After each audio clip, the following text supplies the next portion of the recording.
يا الله محمد رسول الله. Selamun Aleyküm sayılı seyirciler. Vakit şerifiniz hayırlı olsun. Efirde Ezan Serası programması. Ve bugünkü programımızda Miraç gecesi hakkında söz etmeye isteyimiz. Aslında Miraç nedir? Bu gecesi ne oldu? Ve bizler için bu gecenin nasıl emniyeti var? Bu gibi sorularga bizim saygılı hocamız Rahim Hoca Gafarov cevap verecek. Selamun Aleyküm Rahim Hocam. Aleyküm selam. Mübarek üç aylarınız hayırlı olsun. Bu gününüz hayırlı olsun. İnşallah Allah yaptığınız bütün ibadetlerini kabul eylesin. Çok sağ olun Sayın Hocam. Ve geçten de bu mübarek 3 aylarda bizler bir sıra mühim vakalarını hatırlayımız. Yani Müslümanlığın manevi gelişmesi için bu vakalar emniyetlidir ve bizler için tesirli olabilir. Ve Miraç gecesi nedir aslında? Miraç sözünün manası ve o sözle bağlı vakaya nasıl olup geçti? Normalde bakınız vakit İslam kavramları içerisinde İsra ve Miraç deyip iki kavram geçiyor. İsra gece yürüyüşü manasına geliyor. Hazreti Peygamberimizin sallallahu aleyhi ve sellemin Mecid-i Haram'dan Mecid-i Aksa'ya Allah-u Teala'nın tarafından alıp barılması bir gecede kısa bir vakit içerisinde Miraç işe oruçtan yükselişke manasına geliyor. Hazreti Peygamberimizin ondan evvel ve ondan sonra hiçbir insanın daha yükselmediği yerlerge, makamlarga Allah-u Teala'nın görüşmesine de biz miraç ediyoruz. Bu vaka nasıl olgandır? Zaten Kur'an-ı Kerim'de Allah-u Teala açıkça İsra suresi degen bir sure var. Onun birinci ayetinde Allah-u Teala buyuruyor ki Subhanellezi esra bi'abdihi leylen minel mecdil haram ilel mecdil aksa lenuriyuhum min ayatina innehu huves semi'ul basir de buyuruyor. De ki Allah bütün noksan şeylerden uzaktır ve o kulunu Mecid-i Aksa'ya, Haram'da Mecid-i Aksa'ya leylen, geceleyin alıp bardı. Oğa o ayetlerini göstermek için şüphesiz Allah-u Teala görgen ve eşitkendir de buyuruyor. Bu olay nasıl oldu? Hazreti Peygamberimizin sallallahu aleyhi ve sellemin böyle bir dönemi var. Huzun yılları diyemiz. İlk başta Müslümanlara boykot yapıldı 3 yıl. Ondan sonra işte Ebu Talib onun emcesi en çok yardım etken adamı vefat etti. Ondan sonra Hazreti Hatice aynı vakitte de can verdi. O da dünyadan ayrıldı. Taif'e gitti. Anda taşlandı. Yardım beklerken onlardan.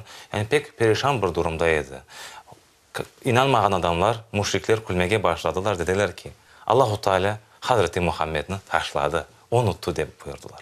Ve Allah-u Teala öyle olmadığını göstermek için ve o vakitte dünyada ne kadar bu sıkıntı çekersek çekeyik asıl olan Allah'ın rızalığı ve onun bize gösterici makamlar önemli bizge de göstermek için Hazreti Peygamberimiz sallallahu aleyhi ve sellem Hazreti Cebrail kele onun manevi olarak bu hazırlık geçirip ondan sonra Burak degen bir atha o da işte attan keçkene eşekten daha yüksek bembeyaz bir at ki çok uzun yani ayağını en son görgeniniz noktaya atayken yani bu temsil olarak ne kadar hızlı olganı. Çünkü Burak Arapçadan berk yani şimşek demek, molniya demek. O managa gele yani pek hızlı bir hayvan onun üzerine oturtup Hazreti Peygamberimizin Mecid-i Aksa'ya alıp bara.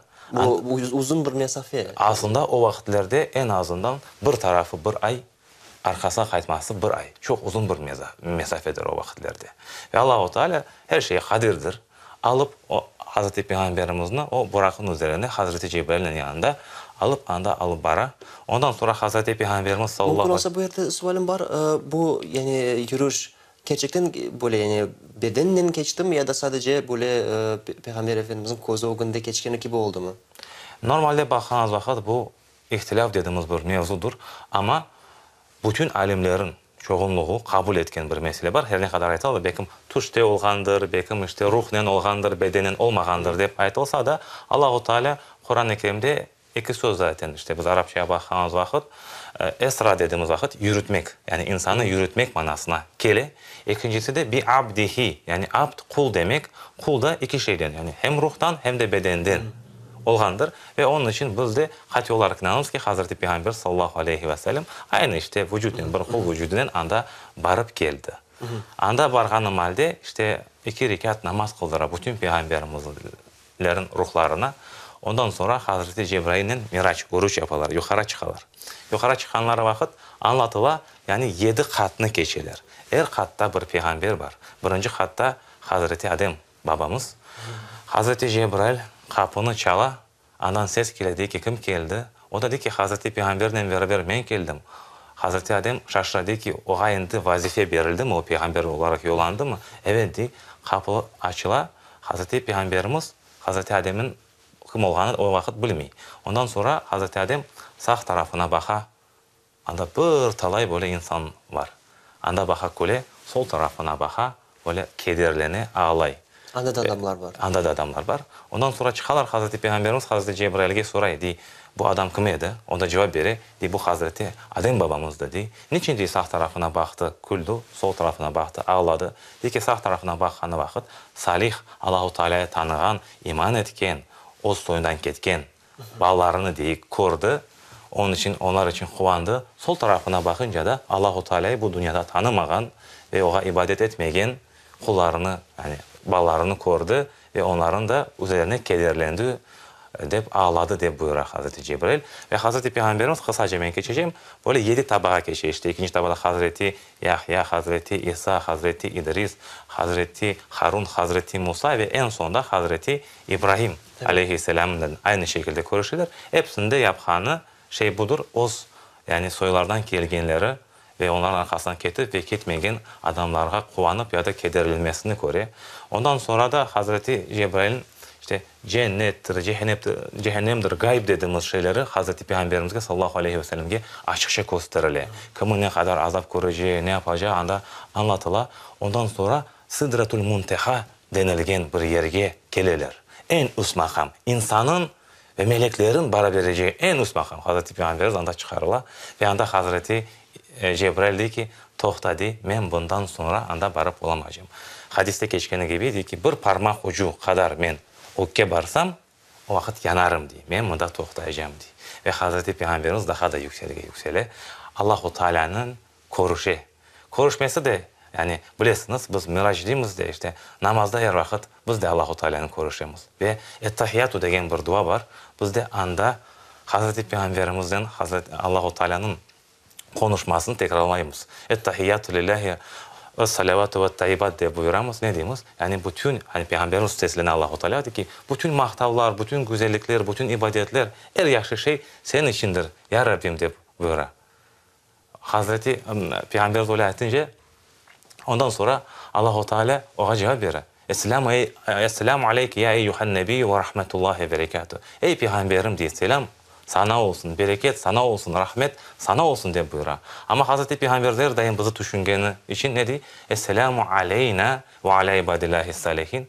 Bizge ve bütün salih kullarıma, yaxşılık etken kullarıma da aynı selamlar, aynı bereketler olsun deyip yani Peygamberimiz bizleri düşüne ve bunu eşitken melekler, etraftaki melekler yani onlar da irtibatları var. Belki televizyondan korgen gibi koruyorlar bu meseleyi. Aytalar ki eşhedü en la ilahe illallah ve eşhedü enne Muhammeden abduhu ve rasulü. Şüphesiz Allah'tan başka bir ilah yok.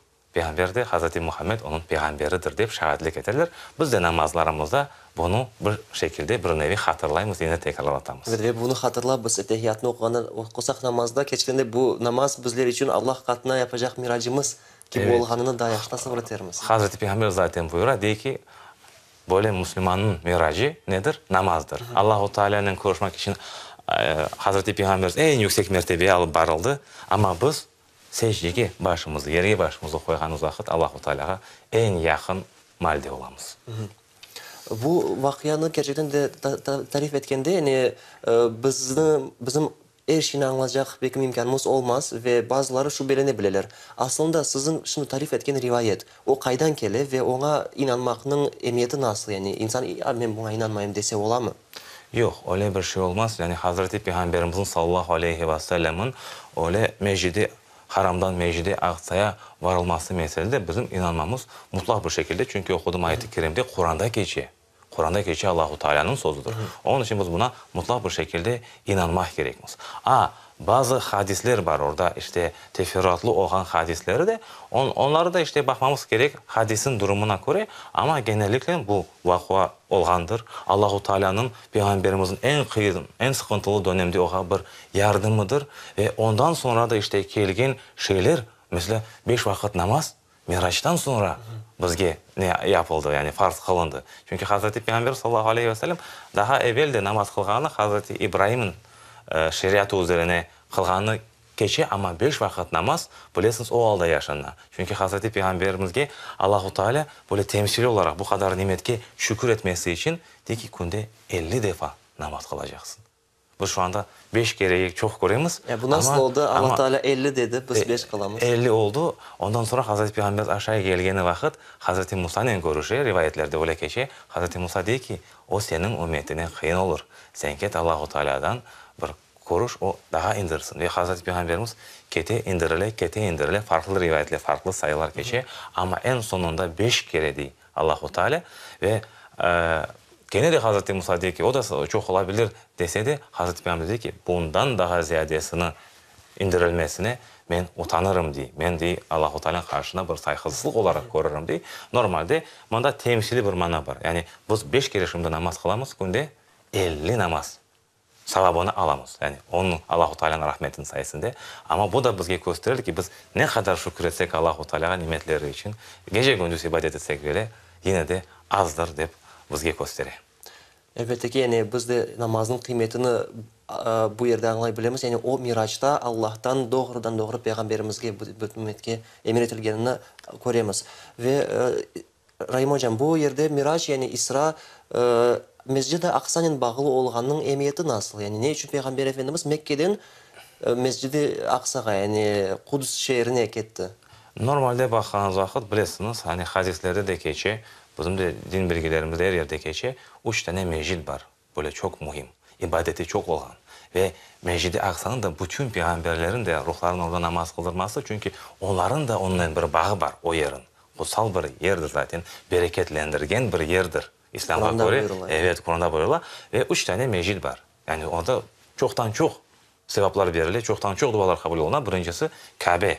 Yani bilirsiniz bizim kıblemiz, namaz kılganımız Mescid-i Haram deyimiz. Bunun yanında ondan sonra Mescid-i Aksa gelir. Ondan sonra da 3. Mescid-i Nebevi Medine'de olan Hazreti Peygamberimizin mescidi gelir.